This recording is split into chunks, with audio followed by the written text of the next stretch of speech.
Hello and welcome to episode 41 of the Subject podcast. I'm Chris. Each and every week, I'm joined by Mike. Hello. How you doing this week, man? Oh, this week has been interesting. A few things have developed, which is pretty nice. Yeah. So things aren't doing too well. I mean, bad. Badly. Oh well. Yeah. But It's kind it's of moderate at the moment. I guess. sort of plateauing. I don't know. The shit's kind of stopped hitting the fan and it's sort of just settling. It's settling at the moment. But who knows? There might be a gust of wind soon, and that shit might hit the fan again. We'll see. I bloody well hope not. Let's hope not. How's your week been? Man, it's been pretty good. Yeah. Had a job offer, so that was always good. Mm-hmm. I'm gonna take that. That's good. It's nice to hear. Things are moving forward. There are jobs out there. There are jobs out there. It's who you know. It's definitely who you know, for sure. Yeah. But, beggars can't be choosers. So a new job's a new job. Yeah, that's true. That is true. That's good. Moving my life forward. That's what it's all about. Progress. Speaking of progress, things in the last week have progressed forward, especially in the US. Yes. Donald Trump's gone. He's no longer the president. Biden has now been sworn in. He has been sworn in as of, early this morning. Yeah. He was sworn in early this morning, Australian time. Obviously, the US is in a different time zone, so it was like midday or mid-afternoon when Biden got inaugurated. Yeah. But the main point is he's inaugurated. Today. He's finally in. And apparently, Joe Biden reported to CNN Politics saying that ex-president Donald Trump left him a very generous letter before departing the White House. Now, it's usually a tradition for presidents to leave their successor a letter. It's like a personal note, and it's like a way of welcoming the new administration into the White House. Yeah. And that was basically the gist of this letter as well, from Donald Trump to Joe Biden. The new president obviously didn't want to mention any details in the letter because it's a private letter, and until he talks to Donald Trump, he didn't really want to, say anything from the letter, but gave us some vague points on it. Yeah. Saying that the personal note prays for the success of the country and for the new administration to take care of the people. So basically, Donald Trump went, "Hey man, I fucked up. Do you want to take care of this for me now?" I don't know. It was probably more like, "Hey, it's fucked. Good luck. Good luck. Don't fuck it harder." And I know I put us in this position, but good luck for handling my fuck ups. Pretty much. I'm gonna go and give my son a small loan of $5 million. Yeah. A small loan. God. So yeah, that's all been happening in the last couple of days in the US. It's finally happened now. The transition will be passing. interesting. But actually, it wasn't a few hours after Biden was sworn in on his first day, he signed America back into the Paris Agreement. So now they are back on track with their climate change plans and everything, wasn't it? It's great. Yeah. So, in case you didn't know, I think it was 2018 or 2019 that Donald Trump basically quit the Paris Agreement. Yeah. Took the US out of it, and it's an agreement between Europe, the European Union, I think a couple of countries from Asia, and previously and now currently the US, where they would set certain targets for emissions reduction in their countries, and would obviously adhere to that. Hence, it was we will become like carbon neutral in 30 years or something like that, and then they make works to become neutral by then. I mean, Tasmania is actually going pretty close. So is South Australia. Yeah. So I know parts of Australia are getting pretty close to being carbon neutral. Yeah. And I think it was Jacinda Ardern said that the New Zealand government would be carbon neutral by 2030. Yeah. So all your government officials driving around in electronic vehicles and everything is sort of renewable, which is good. That's a good example to set for the country. Yeah. Because if the government's doing it, then it's going to hopefully trickle down into the general public. Yeah, exactly.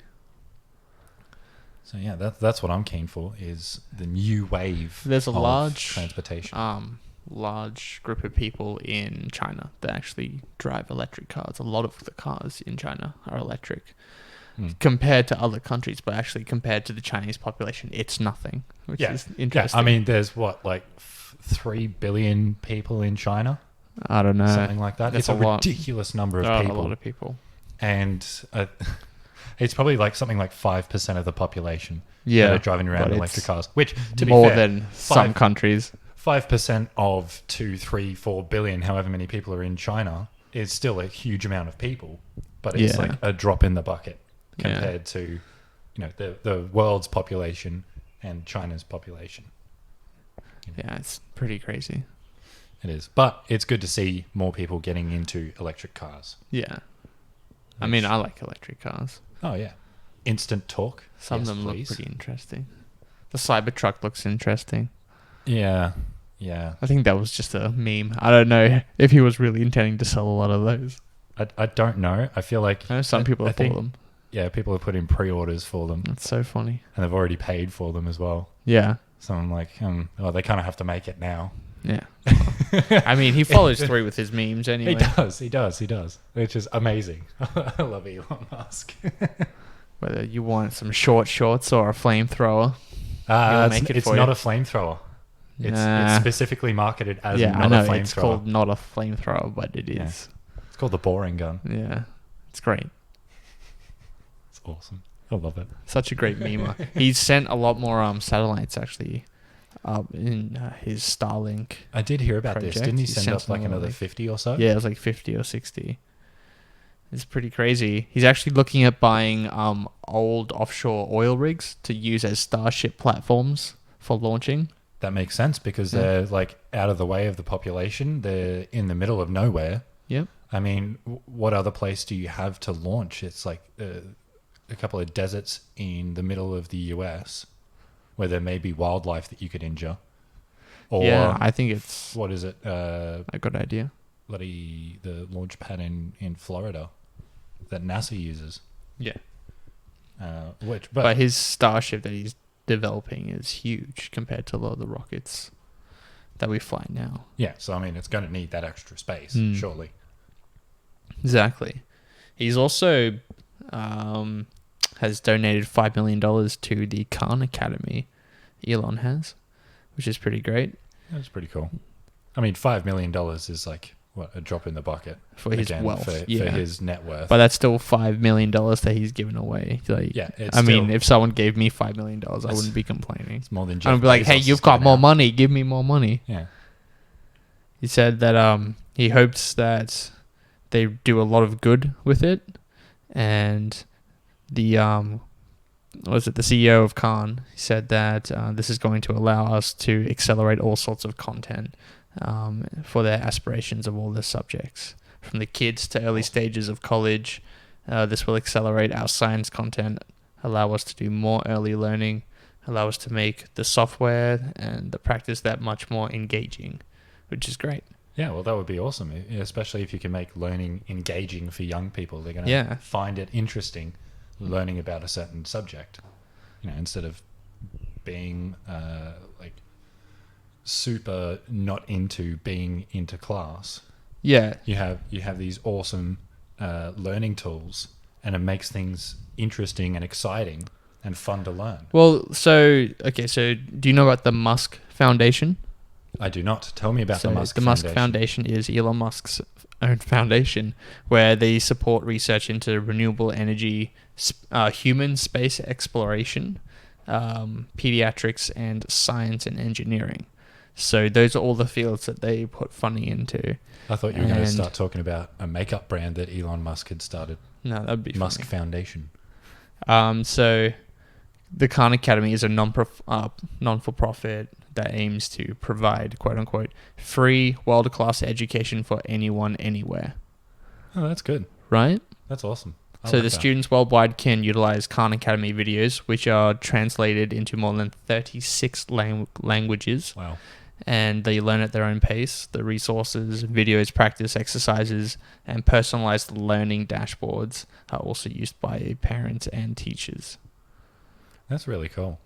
Yeah, right? And if you can streamline the interactions between students and teachers and the parents and the teachers, then that makes, organizing the students' learning process a lot easier. Yeah. I mean, world-class free education from home is great. Yeah, that's awesome, especially during the tail end. I'm going to say the tail end of a pandemic. Yeah. Touch wood that it is the tail Yeah. end. So Khan Academy has over 120 million registered users with up Wow. to 30 million students using the platform every month. That's insane. How good's that? That's a lot of people. So I can imagine that $5 million being put to good use. Yeah, exactly. Yeah. And Elon's always about education and I guess furthering the human race and progress. Yeah, which is I think it's great. That's I awesome. think it's great that he puts a lot of his own money, whether it only be $5 million out of his $160 billion net worth or whatever. I mean, it's still at the end of the day, it's not that much money for him. No, But for him it's not. It is still $5 million. Yeah. That's a lot of money for literally everybody else. Which is good. Anyone that's outside of the 1% is like, oh my God, $5 million? That's a huge amount of money. Because it is. It is still a huge amount of money. So, all right. So I've got another story here. It's about the pink seesaws that were used across the US-Mexico border, and it's been named Design of the Year of 2020. That's awesome that it's been named Design of the Year. Yeah. I really like that. It's a collection of bright pink seesaws that allowed people to interact over the US-Mexico border. And so it won the prestigious Design of the Year award, with its creators saying they hoped the work encourages people to build bridges between communities.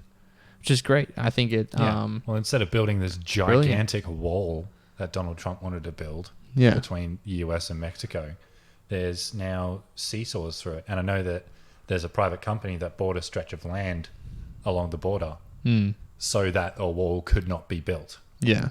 So it was someone that was, I'm not going to say petty enough to do it, but that wanted to stop the whole idea. I guess they did. They bought land. I mean, I don't think that's petty. I just think that it's a good thing. It's really going out of their way to stop someone from being a dick. And those seesaws are, again, another way of stopping someone from being a dick.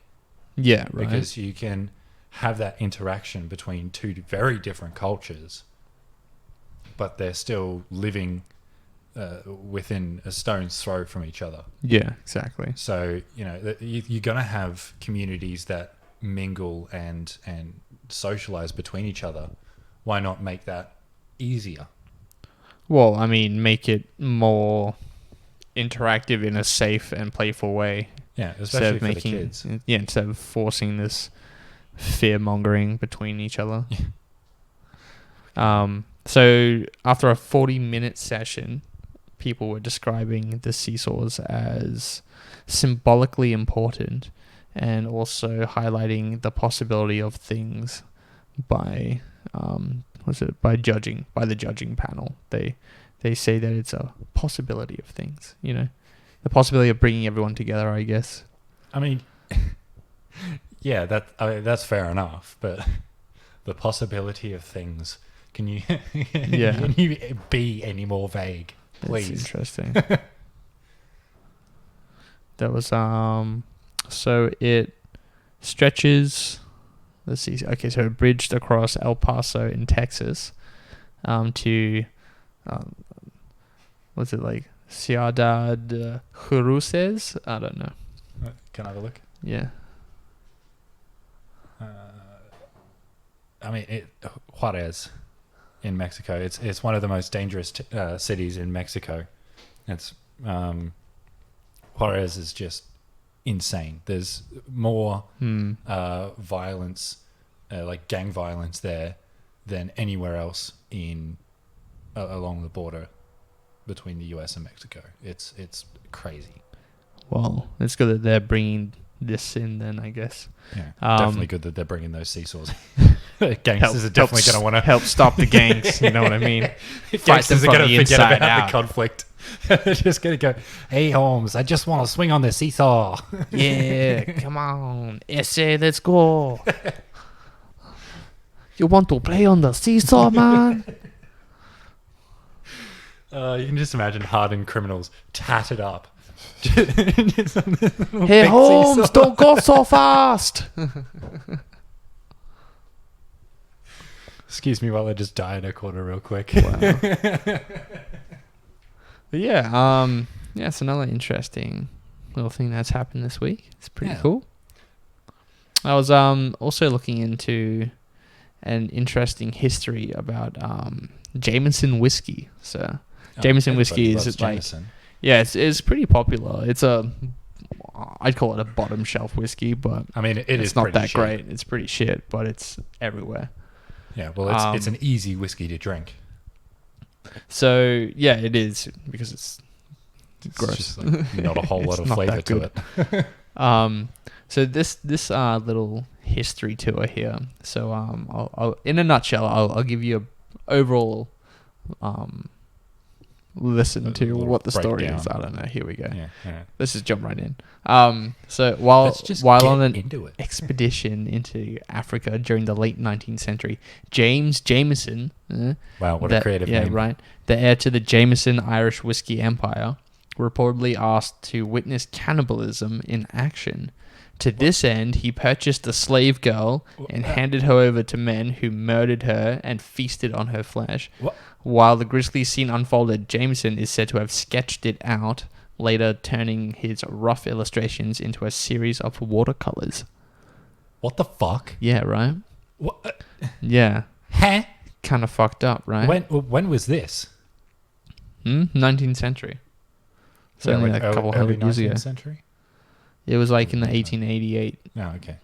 Well, I mean, yeah, all right. That makes more sense now that there's still slaves around at that time.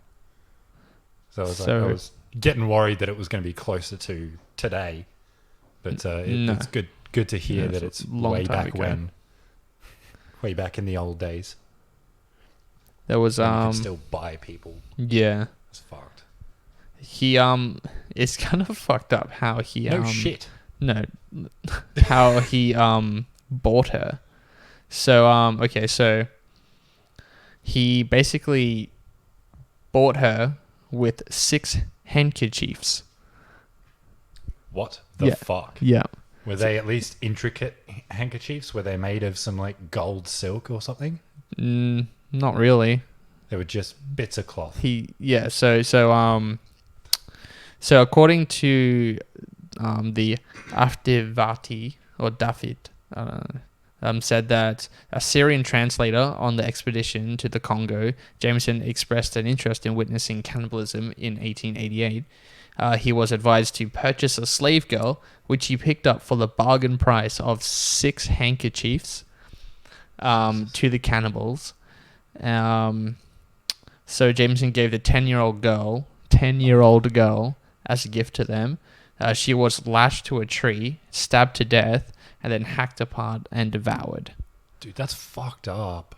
Yeah. What? Nah, I'm not about that. Like, I already know messed that. Up, right? Yeah, well, obviously. Cannibalism is already fucked up on its own. It's everywhere. When you add slavery to it, it becomes even more fucked up. And then when it's a 10-year-old girl getting killed by those cannibals, that's like 3 times the fuckery. Yeah. And I'm not about that. So the illustrations, they display and describe that there were 6 of them, all neatly. So there were 6 sketches. The first sketch was of the girl as she was led to the tree. The second showed her stabbed with blood gushing from her wounds. The third showed her dissected. The 4th and 5th and 6th showed the men carrying off various parts of her body. Yikes. Yeah. So what they did is that they stabbed her like 3 or 4 times and then proceeded to just dismember her and then carried off their parts to the river, cleaned all of her body parts, and then, Cooked her up and ate her. Pretty or much. Just ate her raw. It's pretty, they just ate her. I don't know if they ate her raw or not, but... Man, that's fucked up. Yeah. Fucked up, right? It's fucked up. Don't buy Jameson whiskey. Like, yeah. If you buy Jameson whiskey, you're supporting cannibalism and slavery. For the low Human price trafficking. of 10 handkerchiefs. Not even. 6 handkerchiefs. 6. 10's too much. I can imagine him wandering around with like 60 handkerchiefs hanging off of Yeah. him. Just going, 6 handkerchiefs? Here you go. Come, girl. Yeah, it's crazy, right? That's insane. Why? Holy, man. Blows my mind what people are interested in. Honestly. Well, I think it's interesting how this was like, no one knows about this really. Yeah, I'm more surprised that people were okay with it Yeah. as well. Like, oh, you want to see cannibalism? Go buy somebody. Yeah. Like, How many handkerchiefs you got? 6. That's enough. Not 10. You can get a 10. Oh yeah. you got 10 handkerchiefs there, Chief? No, I've only got 5. Well, what about 6? All right, Oh, okay, bargain. I can go 6. Bargain. I'll do it. I'll go down. You imagine him bartering for this girl's life. 6 handkerchiefs is my final offer. Oh, you drive a hard bargain, sir. And you can imagine this young girl's getting sold off into slavery. Literally to get eaten. Yeah, and hacked literally apart to and be killed. eaten. She is a pig to slaughter. Yeah. Just for this guy to look at it and see And what it was sketch. like. Yeah. That's basically like paying somebody to jump off a cliff while you film it. Yeah, it's messed up, right? Yeah, it's messed up. And I don't know if I want to drink Jameson anymore. Oh, well, I didn't want to drink it anyway. in the first place, Yeah. but, you know, Hibiki Harmony all the way. It's just not a good whiskey. And you can, I guess now you know why. You can taste the fear in it. It's not She's good. it just taken samples of her tears. Would you like to taste the feeling of knowing that you're going to die? Try Jameson whiskey. We all know we're going to die eventually. Oh well, yeah, eventually.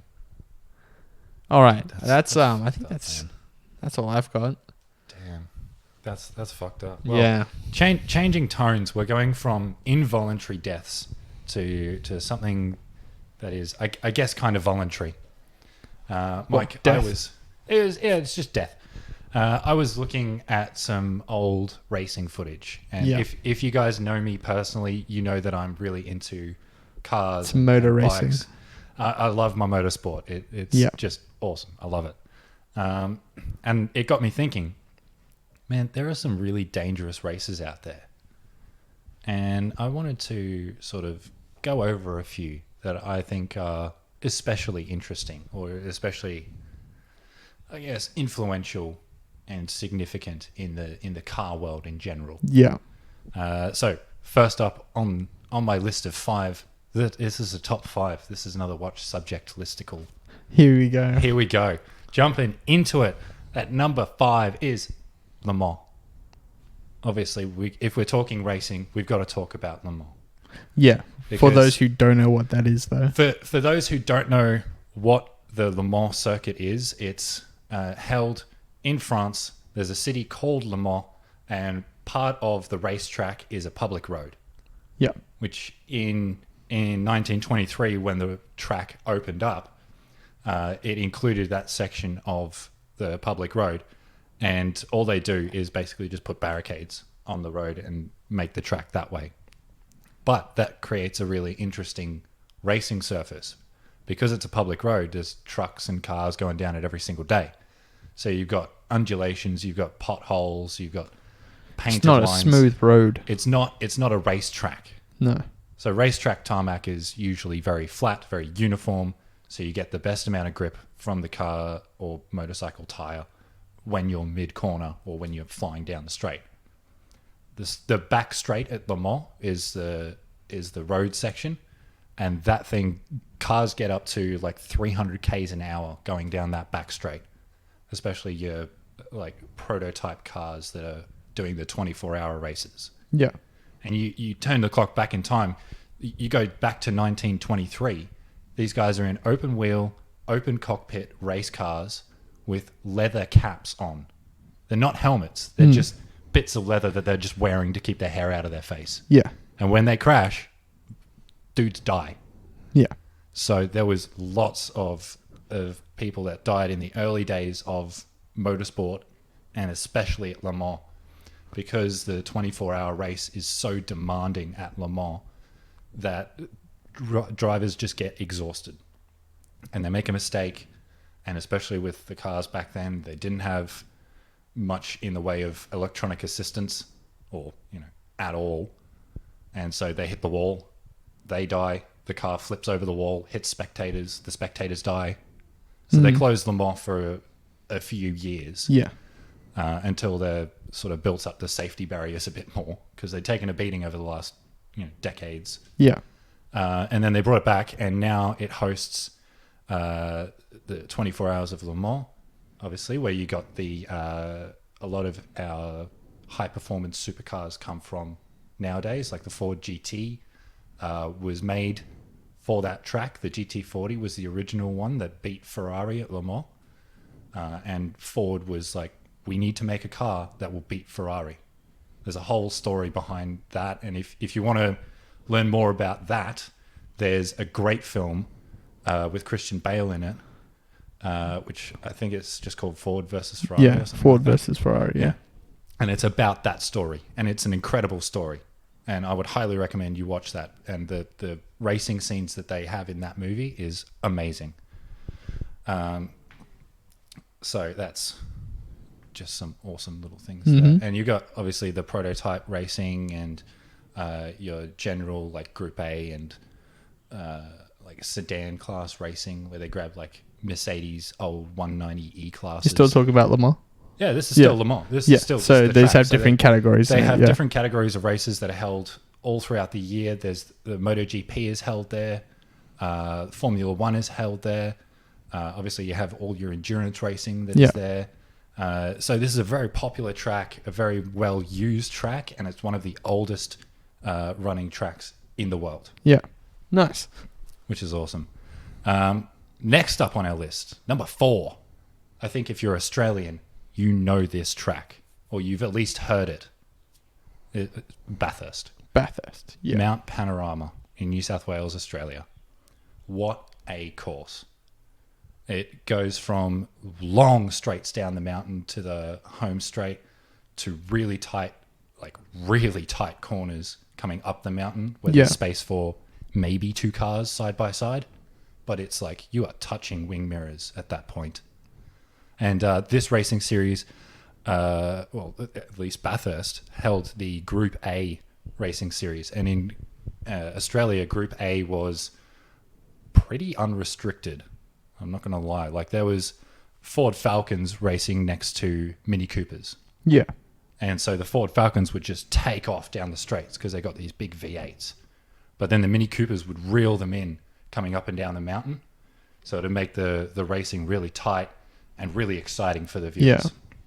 And this is where we get the Holden Tirana A9X, which was a Bathurst winning car back in the day, and they homologated it for the street. And if you don't know, homologation is rules set out by the federation that basically runs the rules for all racing around the world. Yeah. They say, look, if you want to race in this series, you have to make X amount of cars that are the same as this race car for the road. So you have to sell these cars. Yeah. So that's why we get special vehicles like the Ford RS200, because that was made for Group B rally. So they made homologation specials for those so that Ford could compete in the rally and the car be okay. Yeah. You know. And so Holden Tirana A9X, you probably don't know what that is. So it's like the precursor to the Holden Commodore, essentially. Okay. But it was like a proper race car. This Group A racing series also brought us the R32, R33, and R34 Skylines. Yeah. So 3 of the most popular Skyline models in the world. And there's some sick video footage that we'll leave in the description down below for all of these tracks. But man, these R32 and 34 Skylines in particular were some of the most successful race cars ever made. There's still R34 Skylines running around at Le Mans 24-hour endurance racing. Yeah. That have been weighed down. Skyline is like hella popular on the streets too anyway. Yeah. Yeah. So you've got race cars that have been basically bought from the factory by privately owned teams Yeah. and then modified into race cars, and they're competing in this Group A series, which was awesome at the time. Yeah. And this racing series also brought about Peter Brock, who is one of the most famous Australian race car drivers in the world. That Group A racing series as well was the precursor to the modern day V8 supercars. So nowadays you've got like these big bore V8 cars that are going around these tracks at like 300 k's an hour down the mountain straight, and they're just flying. And there's a little crest at the bottom of the mountain run, and cars often get air off of that because they're going so fast. The downforce on the car can't keep up with it. Yeah. Insane. Right. Insane. Now, number 3 is one of my personal favorites. And if you are into your endurance racing, you know about the Nürburgring. If you like any modern supercar, hypercar, you should know about Nürburgring lap records and lap times. Are apparently important into making a car nowadays. I don't know why, because the cars that are generally made to go fast around the Nürburgring don't really translate into being good road cars. Although the Nürburgring, if you don't know, is a racing circuit that is built in Nürburg in Germany. It is named the Green Hell. Yeah. Okay. Because it is such a tight course the whole way through. It's like I think it's like a 10k course. The Nordschleife circuit is the one that goes through the trees. It's got about 300 meters of elevation and like dips and everything around the track. There's bits of concrete on the track in banked corners, so you have to get onto the concrete, which is rough, and back up onto the tarmac. There's graffiti all over the road, so you've got all this paint that's on there as well. There's maybe 2 meters of grass as runoff on the side of the track, and then there's just steel wall and then forest. Yeah. Okay. So if you get launched over the fence, which many people have been, then you're more likely going to end up in a tree, which is pretty crazy. Yeah. That section of the track was and still is open for track days. So people can sign up and take your car down. Take your own car out onto the Nürburgring, and you can try and put in a lap time there. Nice. And they built a GP circuit as well on the start-finish straight of the Nürburgring. They had to actually change where the start-finish line was in the Nürburgring to accommodate for the GP track. And now that GP track hosts the modern-day Formula One. The old 80s Formula One was on the Nordschleife track. Yep. But now it's on this GP track because it's obviously safer. There's more runoff. There's sand pits and all that kind of stuff. MotoGP is held there as well. They have an event at the Nürburgring, which is on that same GP track. But, dude, the guys that run around the Nordschleife track are some of the most insane racers in road racing that I've ever seen. And if you look up, there's a YouTube video somewhere out there. Someone's driving a roof Yellowbird around the Nürburgring, and this guy just sends it through every corner. You've got tire smoke coming out of the thing. It's sliding all over the place. That's pretty cool. He's jumping in. He's on 2 wheels over the crests. It's an insane video, and I'll see if I can find it for you guys to put it in the description, because it is definitely worth a watch. It's like a 20-minute video, but this thing is like edge of your seat driving for the entire thing. It's awesome. Matt Vaughan, also, who is a drift car driver, I guess, that's sponsored by Monster Energy. He did a video where he drifts the entire Nürburgring. Yeah, that's cool. Which is also very cool. So I'll see if I can find that one for you guys as well. Nürburgring opened only 4 years after the Le Mans circuit. So in 1927 or 28, this track opened. So you've got your open wheel, open cockpit races, which, like I said, at Le Mans, these dudes are just wearing leather caps, man. They're dead if they hit the trees. Yeah. And car technology back in the day wasn't that great, so there's no crumple zones in the car. There's no sort of structural bracing around the cockpit. You can't just bounce and fold. More so fold than bounce, which is kind of heartbreaking because there's a lot of guys that died, unfortunately, and a lot of spectators that died just around these races, man. It's some of the deadliest motorsport in the world was back in that day, in that time. Yeah. Speaking of deadly motorsports, we're going to move on to something a bit more diverse. Something that happens at the start of every single year. It's, of course, the Dakar Rally. Dakar.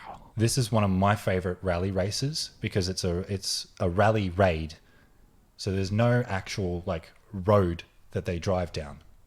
So it's all like open desert. Let's get to point A to point B. Yeah, point A to point B as efficiently as possible. Yeah, it's like parkour. Yeah.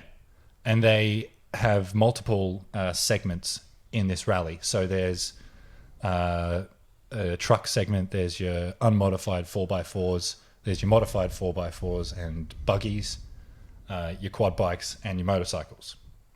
So obviously in the cars and the trucks, you've got your navigator, your driver, and maybe an engineer to help fix things on the way.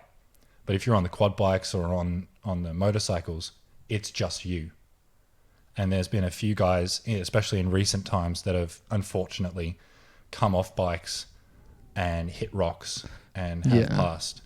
I know most recently in 2019, I believe, the last year that the Dakar Rally was actually hosted in South America, where one of the competitors came off at something like 200-300 Ks into a 900 kilometer stage.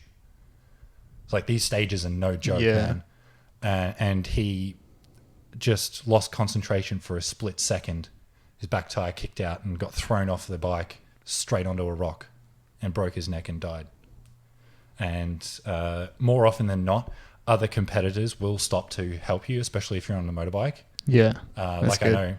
I know this year, Toby Price, who is an Australian rider for KTM, he came off and broke his collarbone, and he was in shock for a little while.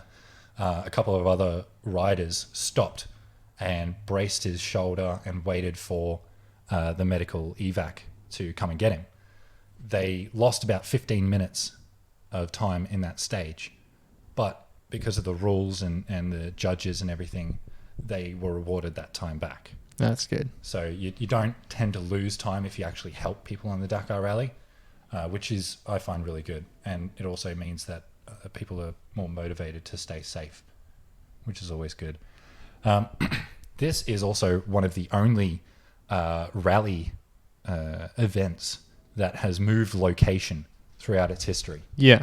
So it was first thought of in 1977 when a motorcycle rider got lost from, I think it was, somewhere in like Western Africa. And it was a rally between Western Africa and Paris. And old mate got lost in a sandstorm or whatever. His navigation was off by, however much it was off by. Yep. He ended up taking a completely different route and ending up in Paris. He finished like 15th or something, but nobody expected him to actually get there because they just lost contact with him.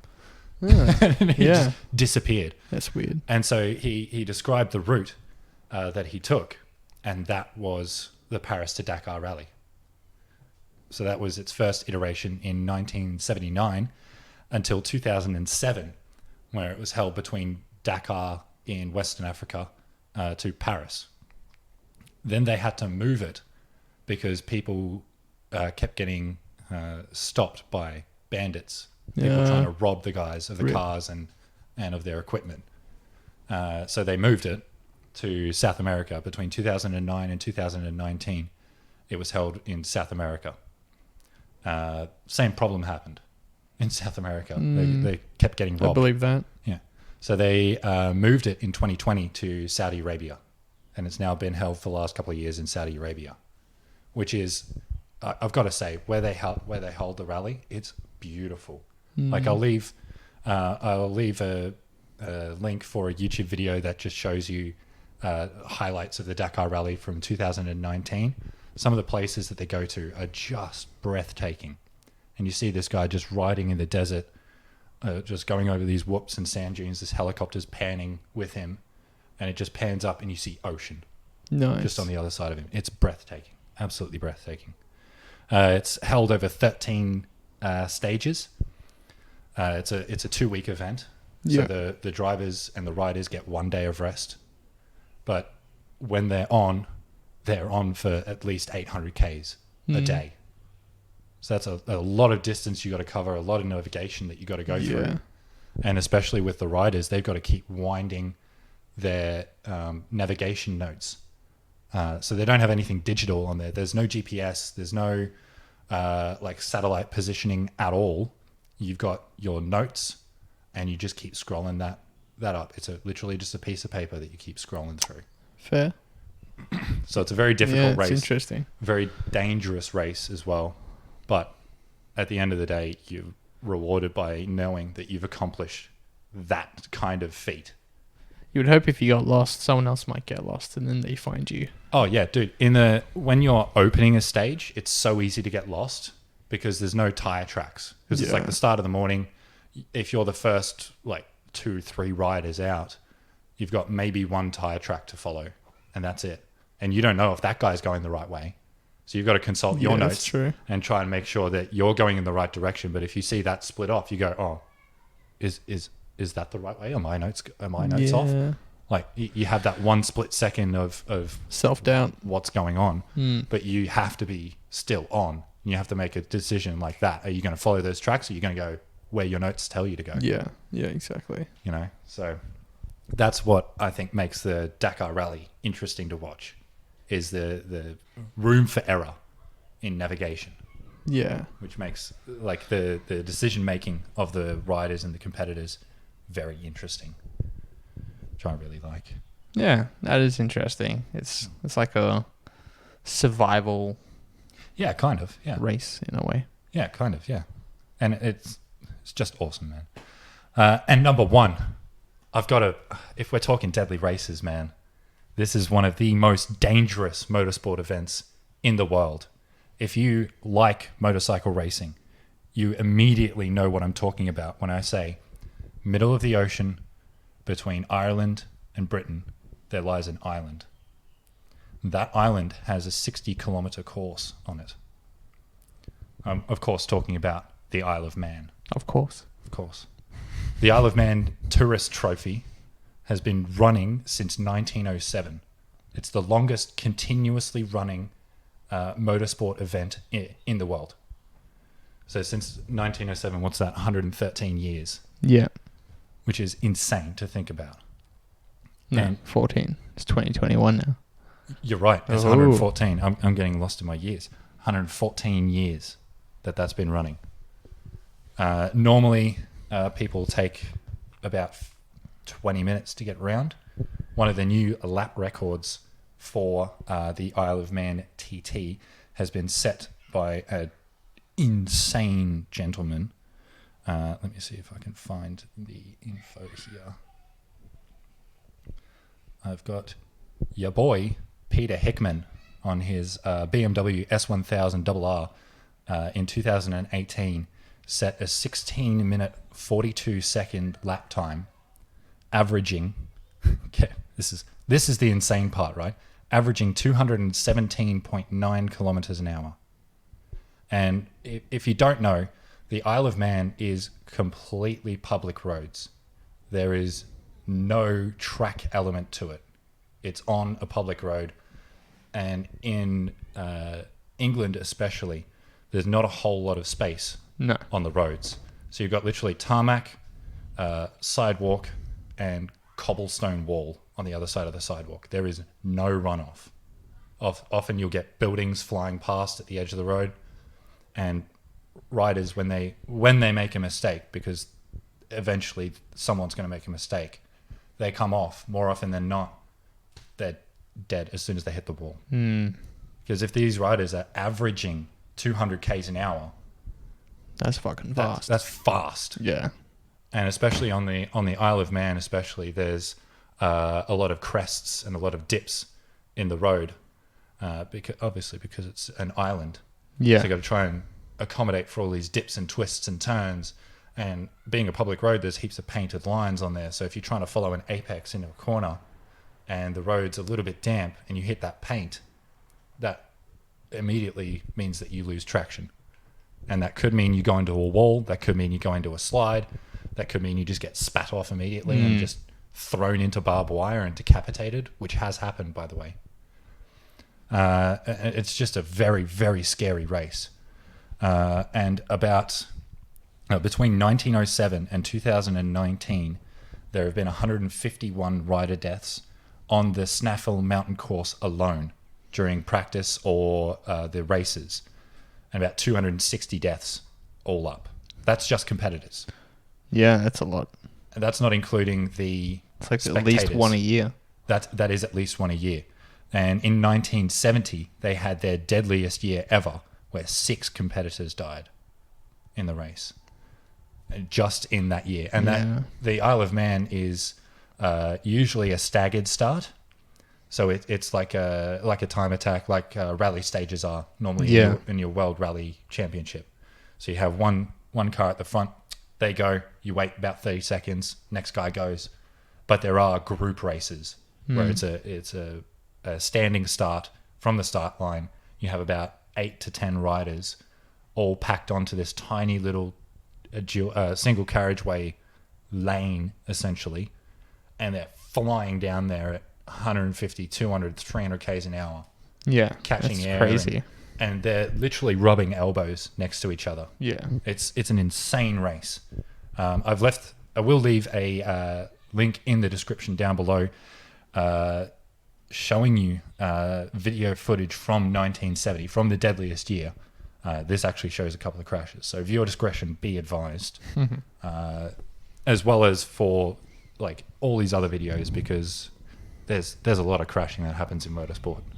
When you're pushing the limits, I bet there would be. there's a lot of room for, just one little thing to go wrong, and that sends you into the wall. Yeah. Sometimes death. Sometimes it's a death. Sometimes it's like a closed circuit and you hit the pads or you hit the sand trap. Sometimes it's just paralysis for life. Yeah. Sometimes it's you get half your face burnt off. Yeah. That's just the way it go in motorsport. You pay to enter and you risk your life. Some deadly tracks. There are some deadly tracks around there, man. And that's not even including all of the deadliest tracks. Like the Spa International Circuit is another very deadly one. Yeah. There's a corkscrew turn, which is you have to be pinned on that. And it's just a little bit downhill, and then the right hand is completely uphill. And as you get to the crest that goes to straighten out, it's sort of it's an off camber crest, so cars just get launched off in the direction of the sidewall, and a lot of guys have obviously come off and crashed into the wall and have died there. Yeah. So yeah, things are very limited by physics and by how far you can push the human body. But the amount of money they would get just for participating, like, from their sponsors and everything would be insane. Like, to enter, I doubt they personally pay for that. No, if you're on a factory team, then the factory pays to enter, and obviously. it pays for all the parts and the car and everything like that. And they pay you. So if you're on a private team, maybe you'd be suffering that cost. Nah, you'd have a manager or someone that would pay for it. You would have a manager, but at the end of the day, that's coming out of your winnings. That track fee, the entrance fee for the race, the safety fee. You'd always take a cut of the winnings. You do take a cut of the winnings. You got to split it with your team, obviously. Yeah. But the riders and the drivers that compete in these obviously take the big cuts, because they're the guys that are risking their lives for this. And they're the ones that are pushing the cars and the motorcycles, I should say. Yeah. It's interesting hearing about those tracks. Yeah. So it's not just going round in circles, as some people may think.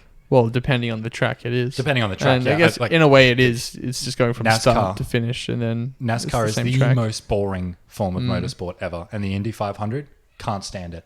Oh my God, they're making a left turn. There's another Oh one. no, they're making another left turn. Oh Yeah, look, that's so boring. another left turn. I wonder what will happen next lap. Oh, a Oh, crash. it's another left turn. 10 people have died. Oh, this There's another just left got turn. interesting. There are some actual spectacular crashes in NASCAR, I'm not going to lie. But that's only because they drive within like millimeters of each other. Yeah. But it's still very boring.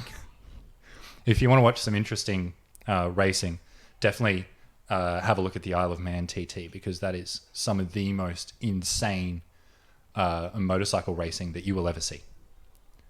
And Definitely. And spectators are lined up on like hedgerows on the side of the Yeah. track.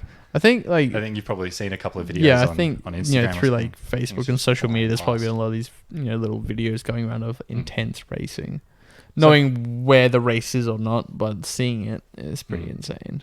More often than not, those clips that you see from road racing scenes or series from riders, it's more often than not the Isle of Man.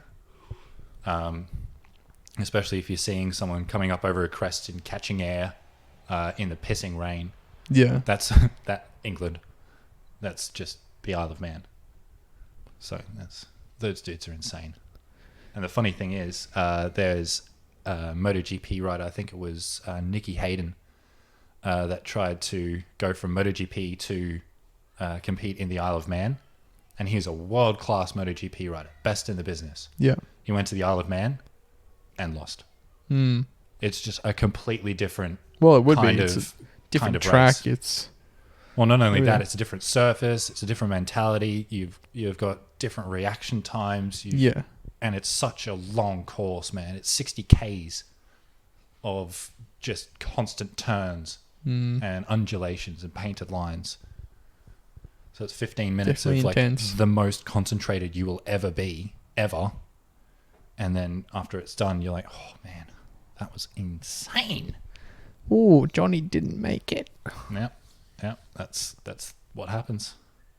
Johnny came off at turn 70 and went into a wall. He did. You know what? While you guys are down there watching all these videos, you should be hitting that like button as well. And hitting that subscribe button. Following us everywhere is what you all should be doing. Exactly. We're on Facebook, we're on Instagram, we're on YouTube, we're on Spotify, we're on Podbean. So hit us up on those. Yes, definitely. And then you know what? Share. Share that with your friends. Share it with your family. Exactly. You know, what else are they good for other than sharing things like this? Let's be real here. I mean, you're kind of not wrong. So make sure you share it with your family and friends. Definitely. And stay tuned. Every Thursday, we're bringing out a new Every episode. Thursday. And we will see you all next Thursday. Adios.